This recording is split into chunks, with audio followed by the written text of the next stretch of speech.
You ask Tiger to solve. This deals with linear equations with one unknown. The final result is x equals -1. Let's solve it step by step. Simplify the expression. Combine like terms. Group all x terms on the left side of the equation. Subtract 4x from both sides. Group like terms. Simplify the arithmetic. Group like terms. Simplify the arithmetic. Group all constants on the right side of the equation.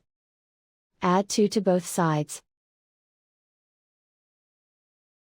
Simplify the arithmetic.